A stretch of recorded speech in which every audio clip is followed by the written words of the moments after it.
I want to talk to you about running strong together. And I say that because in my book, The Laws of Teamwork, I talk about the fact that one is too small of a number to achieve greatness. And it's an impossibility for one person to really achieve the level of greatness that they think they can achieve without other people. So when somebody comes up to me and they say to me, John, I'm a self-made man, or a self-made woman, I always look at them and say, oh, I'm so sorry. Oh my gosh, because it's obvious if you're self-made, you're living way beneath your potential, and you haven't accomplished much. Because if you can achieve your dream, your most lofty goals of significance by yourself, you just really don't have a big dream.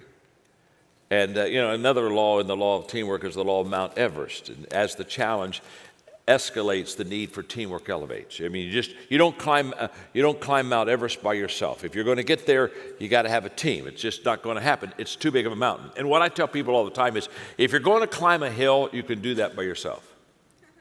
But if you're going to climb something big, if you're going to do something big, you got to really have the help of other people.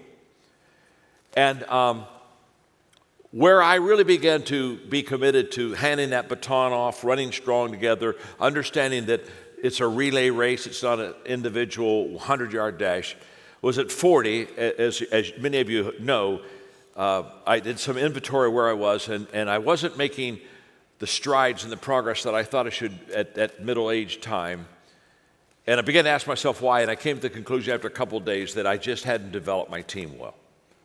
That's why when I ask people what I call the two most important business questions I can ask them, the first one is, what are you doing to develop yourself? And the second question is, what are you doing to develop others around you, your team?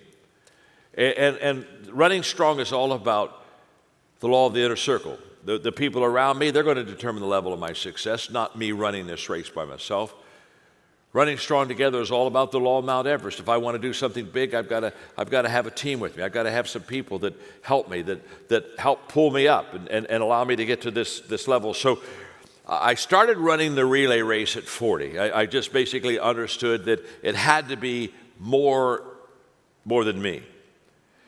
And so when I started running this relay race, I began to learn a lot about it. I learned a lot about running strong together. And I'm going to give you 5 relay race reminders, okay? And the reason I call them reminders is what I'm about to tell you, you already know. But I'm going to tell you because you need to really know it. And it needs just to kind of be impressed upon your mind again, because what Mark and I are going to do with you today is all about a relay race. And so here are the 5 relay race reminders. Number one is too small of a number to achieve greatness. It just can't happen, won't happen, even shouldn't happen. So whatever you want to accomplish in your life, make it big enough to include others. And by the way, the greatest victory is not when you cross that finish line by yourself.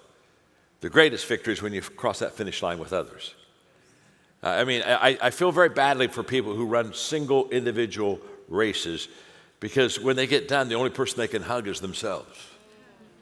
And I think, my gosh, I'd like to high five and hug my team and say, look what we did together. Relay race reminder number 2, your success is dependent on others. And I say my success is dependent on others. And in fact, in a relay race, when you think of a typical relay race, 4 people run, not 1 people. And so if one person is no longer running this race and it's 4 people, then we're going to have some values. We're going to have some trust. We're going to have to be on the same page as far as what we truly believe on and believe in. There's going to have to be some accountability where we can look at each other and say, I really count on you. I need you. In fact, the law of accountability is in the laws of teamwork. And what I loved it when I wrote the 17 Laws of Teamwork, I submitted the law of accountability as one of the laws, and my publisher came back, as publishers will, and they said, you can't use that word accountability because it's not a word. And I looked at him and I said, I know that. Well, now they're really perplexed. Well, then why did you put it in if it's not a word? I said, let me ask you a question. How does a word become a word?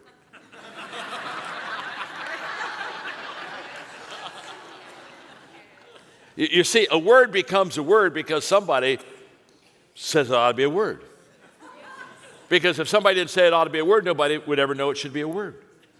So every word begins by somebody declaring it's a word before it's a word.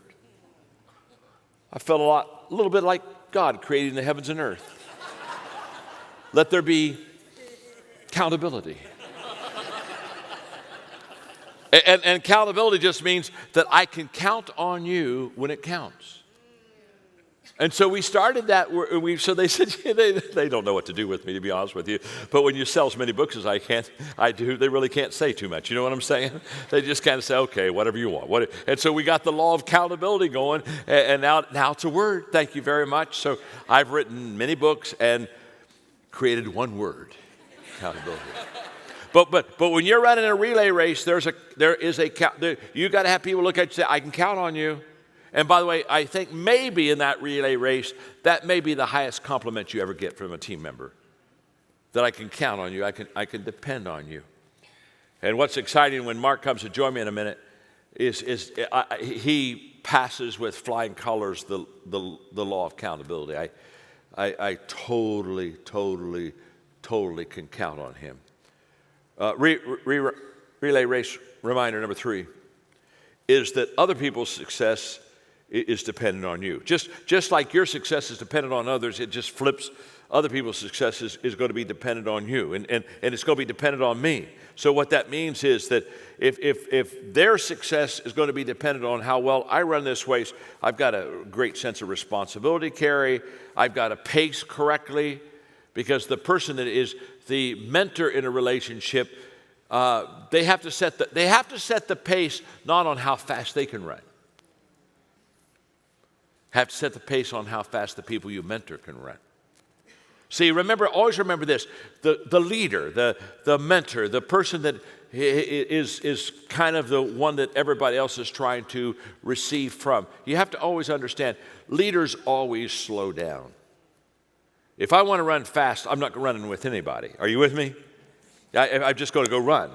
But the moment I say I'm in a relay race, now I've got to turn around and I've got to pace myself according to them. I've got to run mindful of the other 3 that are running with me. And I've got to be extremely accessible to them so that they could learn from me and come to me, and we can have this growing relationship together. Relay race reminder number 4 is that the goal is more important than the rule. And one of the things I want them to see very quickly is the big picture. And the big picture is more than my section of running the race. In fact, let me tell you something. If I'm the second runner in a relay race, and let's say that when I come to hand off the baton, I was in first place, so ahead of the other ones. You never see the second runner in the relay race raise their hand and say, victory.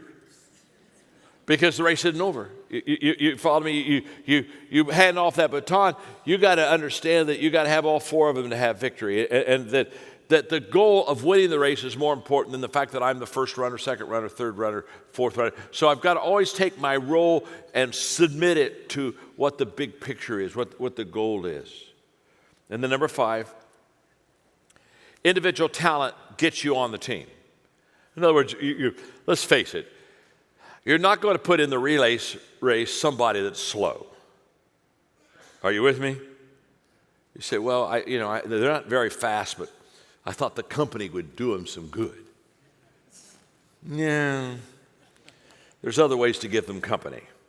You don't need to do kumbaya while you're racing. Are you with me?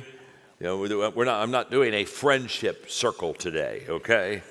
Okay, so we're not got a little fire in the fireplace and a little Mr. Rogers music going on, okay? And I'm a little bit more than your neighbor. I'm trying to be your leader here. And so you say, well, I just thought they needed the confidence boost. Well, they'll lose confidence very quick, because if they're slow, they won't win. So you didn't help their confidence by giving them a shot. You hurt their confidence because you knew better. So you got to have some speed to get in the race. So when you're getting your team together, you got to have some talent. You got to have some giftedness there. You got to have some abilities there. But here's what I want you to understand. So your individual talent, it may get you in the race, but your teamwork will keep you in the game. So the whole issue is once we think you're good enough to be in the race, that doesn't mean that you're good enough for us to win with you. So, your speed maybe qualified you, but your ability to play good team ball and hand that baton off well and run together with other people and get in sync and pace with them, that's going to keep you on the team. So you're looking for the best, but you're not looking for the star who believes the race centers around him or her. Again, the great classic teaching is John Wooden, who he said, literally, John, he said, the day that Sidney Wicks came on the UCLA team, I realized that everybody on the floor realized he was the best player on the team. I mean, he was the new kid on the block, but he was the best kid. But he said he was selfish, and it was all about him. And so he said, I just benched him all the time. I just kept him on the bench the first year almost because he was too selfish. He thought the other teammates were to make him look good. And he would come to Coach Wooden, and he'd say, and during the game, he'd get so pressure, he wanted to get in that game so bad, he'd come to Coach Wooden and say, Coach, put me in the game, put me in the game. He said, you know I'm the best player on the team. And Coach Wooden would look at him and say, yes, you are the best player on the team, but the team doesn't play best when you're on it.